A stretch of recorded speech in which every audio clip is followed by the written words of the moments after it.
மெஷர்மெண்ட்னா என்ன? ஸோ அதோட அப்ஜெக்டிவ்ஸ் ரெண்டையும் பார்க்கலாம். ஸோ ஒர்க் மெஷர்மெண்ட்னா ஒரு ஸ்டாண்டர்டாக ஒரு எம்ப்ளாயை வச்சு ஸோ அவரை ஒர்க் பண்ண விட்டு அவர் எவ்வளோ நேரத்தில் அந்த ஒர்க்கை முடிக்கிறாருன்னு சொல்லி அதை கவுண்ட் பண்ணி ஸ்டாப் வாட்ச் மூலமாக கவுண்ட் பண்ணி ஸோ அந்த டைமை ஸ்டாண்டர்ட் டைமை வந்து நிர்ணயிச்சு ஸோ ஒர்க்கை மெஷர்மெண்ட் பண்ணுறது தான் ஒர்க் மெஷர்மெண்ட் சொல்கிறோம். ஸோ இந்த மாதிரி ஒர்க் மெஷர்மெண்ட் பண்ணுறதுனால ஒரு ஒர்க்கோட ஸ்டாண்டர்ட் டைம் தெரியும். ஸோ ஒர்க்கும் வந்து ஈஸியாக வந்து நடக்கும். ஸோ இம்ப்ரூவ்மெண்ட்டும் நல்லாயிருக்கும்.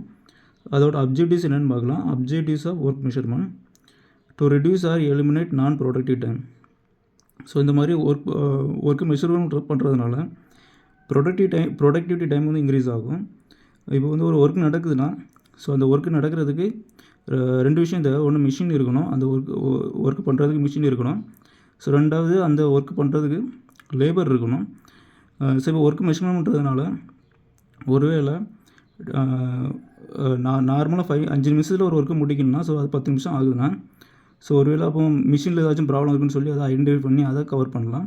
ஸோ அப்படின்னா லேபர் வந்து கரெக்டாக பண்ணுறாரான்னு சொல்லி ஸோ அதில் ப்ராப்ளம் இருக்குன்னு சொல்லி ஸோ அதை பார்த்து அதை வந்து நிவர்த்தி செய்யலாம். ஸோ இந்த மாதிரி ஒர்க் மெஷர்மெண்ட் பண்ணுறதுனால நமக்கு வந்து எந்த சைடில் ப்ராப்ளம் இருக்குதுன்னு ஈஸியாக கண்டுபிடிச்சிடலாம். ஸோ தான் ஃபஸ்ட் பாயிண்ட்டு.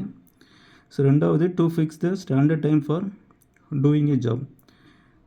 ஸோ ஒரு ஸ்டாண்டர்ட் எம்ப்ளாயை வச்சு ஒர்க் மெஷர்மெண்ட் பண்ணுறதுனால நமக்கு தெரிஞ்சிடும். ஸோ 5 நிமிஷத்துலேருந்து ஒர்க்கு முடிக்குன்னு சொல்லி தெரிஞ்சிடும். ஸோ இதனால் ஸ்டாண்டர்ட் டைம் தெரியும் போது எம்ப்ளாயிக்கு ஒரு கிளாரிஃபை கிடச்சிரும். ஸோ 5 நிமிஷத்துலேருந்து ஒர்க்கு முடிக்க வேண்டியதுன்னு சொல்லி கிளாரிஃபை கிடச்சிரும். ஸோ இந்த மாதிரி கிளாரிஃபை இருக்கிறதுனால ஸோ அவரும் குயிக்காக வந்து ஒர்க்கு முடிக்க பார்ப்பார். இதனால் இம்ப்ரூவ்மெண்ட் ப்ரொடக்டிவிட்டியும் இன்னுமே இம்ப்ரூவ்மெண்ட் ஆகும். So next to develop standard data for future reference.